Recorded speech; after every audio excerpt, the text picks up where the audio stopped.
TPP contract కార్మికులకు జీతాలు చెల్లించాలి. టీపీపీ కార్మికులకు జీతాలు చెల్లించాలి. పెండింగ్ లో ఉన్న నెలలకి కాంట్రాక్ట్ కార్మికులకు జీతాలు చెల్లించాలి. పెండింగ్ లో ఉన్న నెలలకు కాంట్రాక్ట్ కార్మికులకు జీతాలు చెల్లించాలి. చెల్లించాలి. టీపీపీ కాంట్రాక్ట్ కార్మికులకు జీతాలు చెల్లించాలి. టీపీపీ కాంట్రాక్ట్ కార్మికులకు జీతాలు నశించాలి. యాజమాన్యం మొండి వైఖరి నశించాలి. యాజమాన్యం మొండి వైఖరి పంపించండి, ఆ కాంట్రాక్టర్కి ఫైన్ వేయండి అని పై మేనేజ్మెంట్ కింద వాళ్ళకి చెప్తున్నారు. ఈ కింద వాళ్ళకి కాంట్రాక్టర్ మీద భక్తి ఎక్కువ కదా, అందుకని ఆడికి ఫైన్ వేయకుండా ఎక్కడాడు బ్లాక్ లిస్ట్లో పోతాడో, ఎక్కడ ఆడికి అన్యాయం జరిగిపోతుందని చెప్పేసి వీళ్ళు మనల్ని ఒప్పించేసి నీకు జీతాలు ఇస్తాం, బిల్లు ఇస్తారు, అది అని చెప్పేసి రకరకాలు చెప్తున్నారు. రెండో వైపు ఏంటి, చాలామంది మేనేజ్మెంట్ చెప్తున్నారు మీరు మూసిస్తే మూసేసుకోండి, పని ఆపిస్తే ఆపేసుకోండి, మేము మాత్రం ఎప్పుడు బిల్లు వస్తే అప్పుడే ఇస్తాం జీతాలని చెప్పేసి మనం ఒకటే చెప్పారు. ఈరోజు పర్మనెంట్ ఎంప్లాయీస్కి ఒక 2-3 రోజులు లేట్ అయినా జీతాలు ఇస్తున్నారా లేదా, ఎగ్జిక్యూటివ్కి ఇస్తున్నారా లేదా? మరి వాళ్ళందరికీ ఇవ్వగలిగినప్పుడు కాంట్రాక్ట్ లేబర్కి ఎందుకు ఇవ్వరండి? కాంట్రాక్ట్ లేబర్ మనుషులు కాదు, ఉత్పత్తిలో కీలకంగా మనం పని చేయట్లేదా? అందుకని ఫస్ట్ ప్రయారిటీ కాంట్రాక్ట్ లేబర్కి ఇవ్వాలి, ఎందుకంటే తక్కువ జీతకాలు కాబట్టి. ఒక ఎంప్లాయీ జీతం 4 సరిపోతాయండి, 5-6 సరిపోతాయండి. అలాంటిది మనకి బిల్లులు ఇవ్వకుండా మేనేజ్మెంట్ కావాలని చెప్పేసి ఇబ్బంది పెడుతున్నారు. దీనికి ఈరోజు గవర్నమెంట్ కూడా పెద్ద డ్రామాలు ఆడుతున్నారు.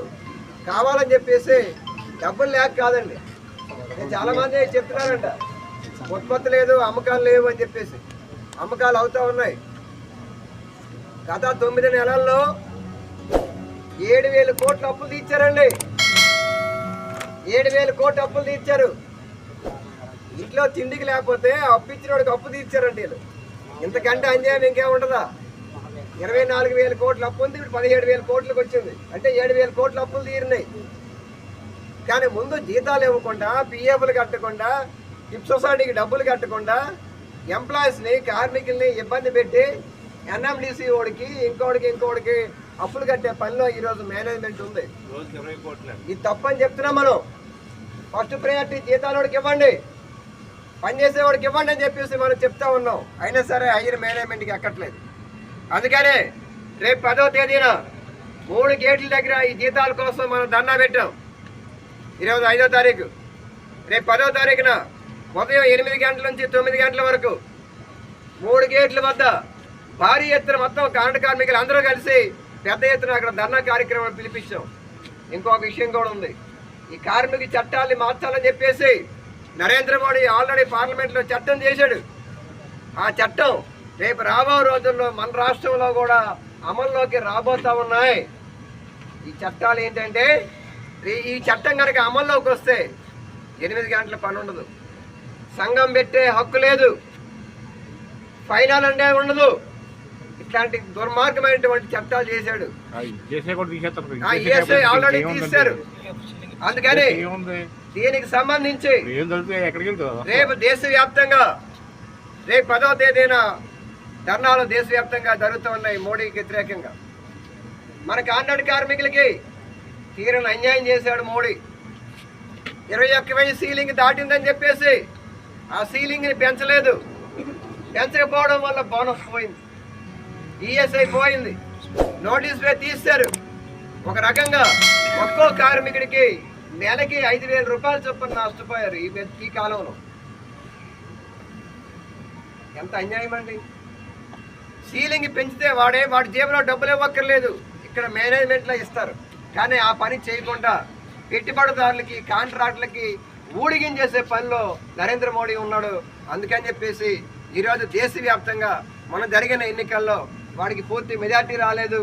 ఇక్కడ మన రాష్ట్ర గవర్నమెంట్ ఏదైతే ఉందో తెలుగుదేశం, దీని మీద ఆధారపడే గవర్నమెంట్ ఈరోజు కేంద్రంలో ఉంది. కాబట్టి ఇక్కడ మన చంద్రబాబు నాయుడు గారు నిన్న ఢిల్లీ వెళ్ళారు. స్టీల్ ప్లాంట్ కోసం ఒక్క మాట మాట్లాడలేదు, ప్రత్యేక హోదా కోసం ఏం మాట్లాడలేదు. పోలవరం ప్రాజెక్టును, అమరావతి ఈ రెండే కనిపిస్తున్నాయి. స్టీల్ ప్లాంట్ 1,00,000 కుటుంబాలు ఆధారపడి బతుకుతా ఉన్నాయి, దీని మీద మాట్లాడాల. ప్రత్యేక హోదా వస్తే కానీ కంపెనీలు వస్తాయి, ఉద్యోగాలు వస్తాయి. దీనికోసం మాట్లాడలేదు.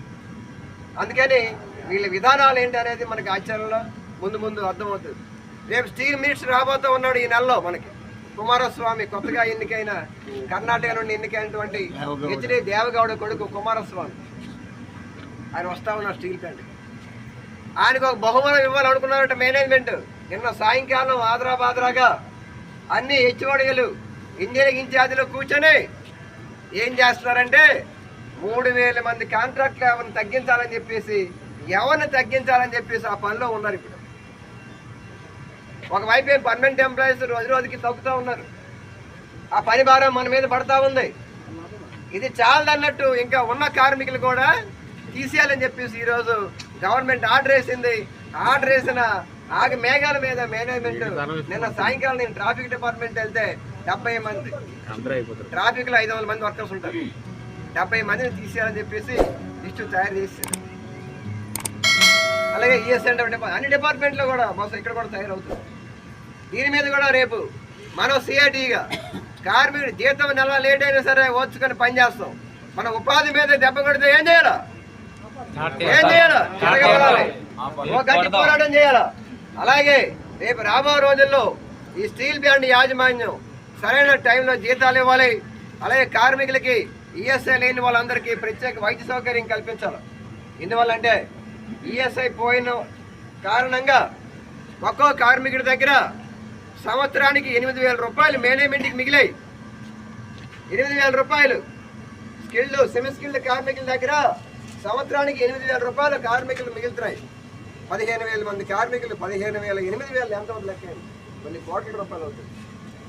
ఈ డబ్బులన్నీ నువ్వు నీ ఖజానాలు వేసుకుంటున్నావు. మరి కార్మికుడి వైద్యం ఏది? చిన్న చిన్న కంపెనీలే ఆ కుటుంబానందరికీ వైద్యం చేస్తున్నారే. ఇంత పెద్ద స్టీల్ ప్లాంట్, నవరత్న హోదా కలిగే స్టీల్ ప్లాంట్ గవర్నమెంట్ సంస్థ కార్మికుడికి ఎందుకు నువ్వు వైద్యం చెయ్యమని చెప్పేసి మనం ఈరోజు యాజమాన్యాన్ని అడగాల. రేపు మనం సంతకాల సేకరణ పేపర్లు మీకు వచ్చే ఉంటాయి. మీరందరూ కూడా సంతకాల సేకరణ చేసి